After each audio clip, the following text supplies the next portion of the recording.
Berbicara soal calon Panglima TNI pilihan Presiden, tadi sudah dikatakan Prof. Salim Said, salah satu kriterianya jangan dekat sama waktu pensiun untuk jabatannya, begitu ya Prof ya. Nah kalau dari Bu Kony, apa Bu Kony kira-kira kriterianya seperti apa dari sejumlah nama yang sudah dibicarakan santer di luar, dimention oleh anggota DPRD begitu. Kriteria seperti apa yang paling dibutuhkan Presiden untuk jadi Panglima Bu Kony? Begini, kalau saya kembali kepada aturan hukum pengangkatan Panglima TNI dalam pasal 13 Undang-Undang nomor 34 tahun 2004. Pasal 13 ayat 3 itu menyatakan bahwa pengangkatan dan pemberhentian Panglima TNI itu harus berdasarkan kepentingan organisasi. Ulangi ya, berdasarkan kepentingan organisasi. Nah, yang terjadi hari ini, mohon maaf dengan segala hormat, saya ingin sebenarnya mekanisme pemilihan Panglima TNI ini balik aja lah dulu sebelum 98, karena sekarang jadi aneh gitu loh. Kalau coba kita lihat, ada muncul endorsement gitu dari dewan lah, endorsement dari akademisi lah, udah jadi seperti kompetisi mau ada pilpres gitu loh, jadi ada pemilihan panglima. Kita berarti tidak menghormati hak prerogatif presiden. Nah, yang saya mau bilang, mekanisme sehebat apapun, secanggih apapun, separipurna apapun, akan gagal kalau terjadi intervensi senyap terkait pemilihan panglima ini. Intervensi ini tidak terjadi dari manapun, tapi menurut saya yang paling tidak boleh adalah intervensi politik terhadap TNI. Jadi gini loh, kembali ke 98, kita itu sepakat bahwa TNI itu harus profesional. Dan saya melihat TNI itu profesional. Yang tidak profesional adalah sipilnya. Sekarang adalah sipil yang kemudian menarik-narik TNI-nya untuk ya itu seperti sekarang ada endorsement dan segala macam. Jadi itu menurut saya harus kita sadari betul ya. Karena gini ya, kita tuh terlalu sebanyak KL kita tuh sudah sangat dipolitis ya. TNI nggak boleh, dia tuh garda terdepan bangsa. Makanya saya ingin menghimbau agar berhentilah kita tuh ya. Pertama Pak Hardy itu masih jauh banget, masih November, ya kan. Kedua, ini tuh haknya presiden gitu loh. Ya udah ngapain sih, serahkan aja kepada presiden. Gak usah kita sekarang berargumentasi, kemudian saling memberikan endorsement gitu, saling menghujat atau saling mengatai kalau kita seolah-olah mendorong atau tidak mendorong ini dan itu gitu. Sekali lagi saya sangat prihatin sebenarnya dengan kejadian ini, karena menurut saya waktu era Pak Hadi itu pemilihan Pak Hadi aja nggak separah ini. Yang sekarang muncul misalnya mahasiswa, maritime student. Saya tuh ngurusin maritim dari tahun 2007, nggak pernah dengar itu namanya asosiasi maritime student. Jadi banyak juga akhirnya asosiasi-asosiasi yang fake, ya kan, sebenarnya untuk menjatuhkan calon panglima terkait itu. Makanya menurut saya kita kayaknya mesti duduk bersama, minta MPR, DPR, gitu kan, untuk bagaimana Undang-Undang 34 2004 ada yang dibetulkan atau direvisi misalnya. Ada banyak hal yang baik dari situ, tetapi direvisi tentang mekanisme yang paripurna, yaitu tadi kembali ke Wanjakti dan Wanjakti kepada Presiden.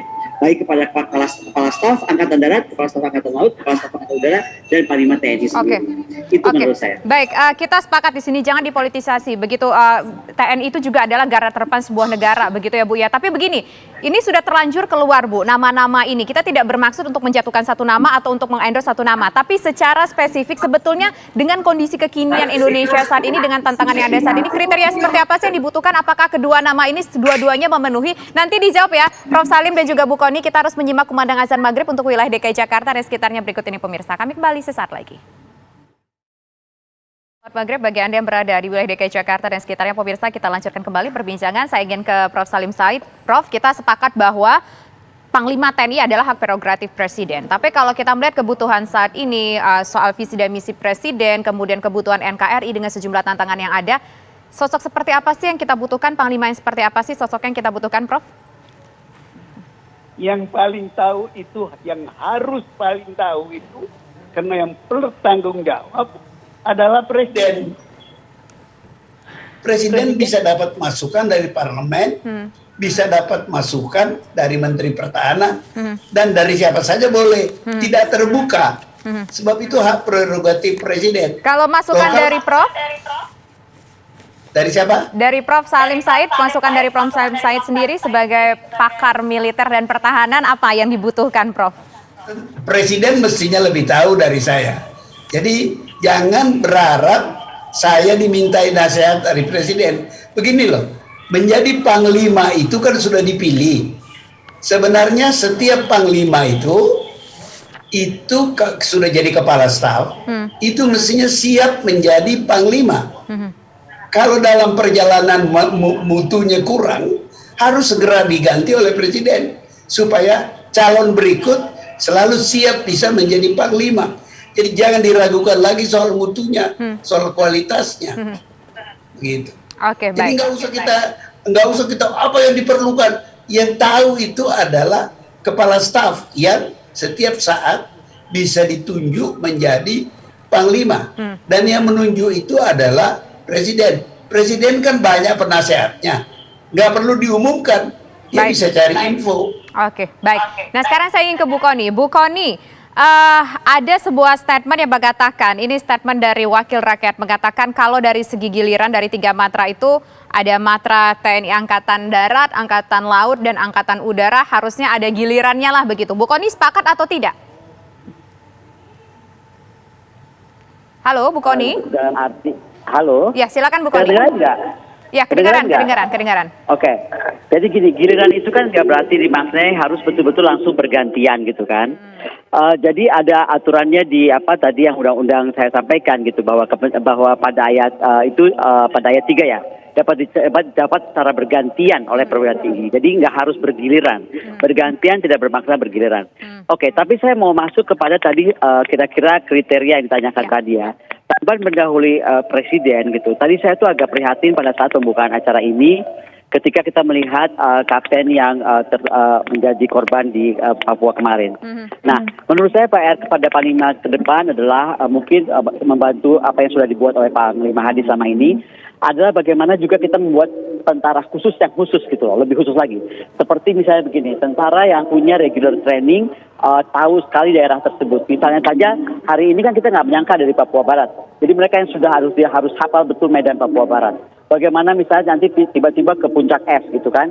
Jadi betul-betul orang atau tentara yang didik atau di regular training khusus untuk terrain-terrain tertentu di mana tempat-tempat pasukan-pasukan yang seperti ini ada. Baik di Poso misalnya, baik di Papua. Sehingga nggak kewalahan gitu. Bagaimanapun pasti akan kewalahan orang yang medan biasa karena medannya nggak biasa. Kemudian menurut saya karena akan ada konstelasi besar ya di kawasan selain Laut Cina Selatan, menurut saya akan ada konstelasi baru, munculnya kekuatan proksi baru yaitu Afghanistan, Pakistan dan Cina, dan ini pasti akan membuat kawasannya agak berubah. Maka menurut saya sekali lagi karena kita masih memegang prinsip non-alignment, latihan bersama kita itu harus berjalan dengan coalition of the willing, yaitu Amerika dan kawan-kawannya, yaitu NATO dan lain-lain, juga dengan yang coalition of the non-willing, yaitu Rusia lah, China lah, dan apapun itu. Kemudian kita mesti bicara tentang masalah equipment atau persenjataan. Prinsip sedikit jenis platform banyak versi dan jumlahnya itu mesti kita betul-betul luruskan, karena selama ini saya pikir Pak Hadi sudah berusaha keras untuk itu artinya juga Asrenat betul-betul harus diutamakan pada saat pemilihan alutsista gitu kan. Kemudian bagaimana yang paling penting adalah menerapkan keep and discard policy, yaitu semakin lama 3 matra maka semakin standarnya itu akan semakin bersatu gitu.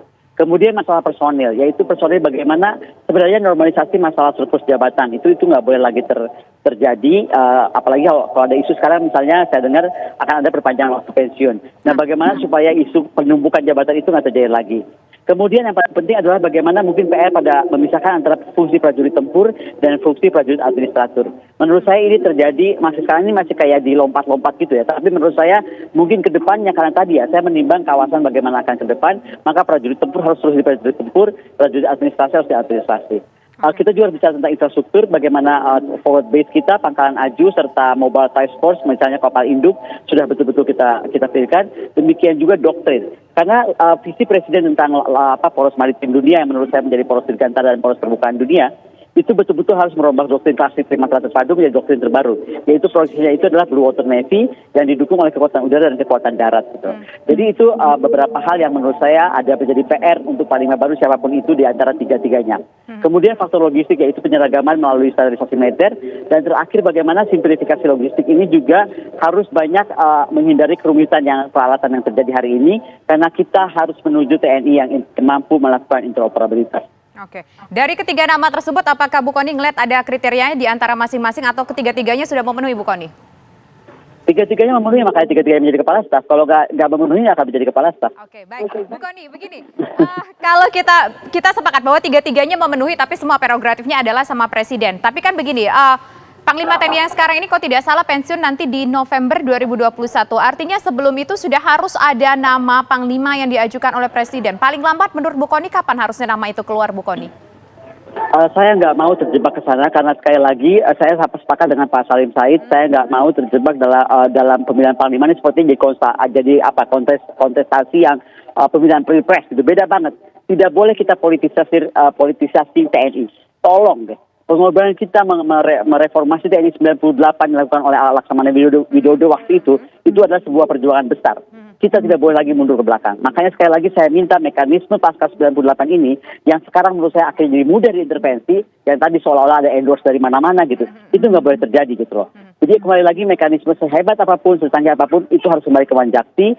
Saya sarankan mungkin MPR, DPR malah harus segera duduk. Pasal 34 tahun 2004 tentang TNI ini yang harus memang dirubah untuk lebih baik, lebih TNI itu lebih murni, tidak bisa dipolitisasi, itu harus dikembalikan. Contohnya tadi, misalnya Wanjakti langsung aja kepala staf itu di tangan presiden, demikian juga panglima TNI, sehingga tidak ada lagi hiruk pikuk politisi gitu ataupun akademisi yang diintervensi itu kemudian seolah-olah menggadang-gadang siapapun itu. Karena sekali lagi saya sepakat dengan Profesor Salim Said, TNI kita TNI profesional tidak boleh berpolitik dan sama sekali tidak boleh ditarik-tarik politik. Dan hari ini saya melihat justru TNI yang ditarik-tarik ke politik oleh masyarakat sipil. Oke, baik. Nanti kita akan dengar suara dari Prof. Salim Said, tapi kita harus iklan dulu ya Prof ya. Kami kembali sesaat lagi.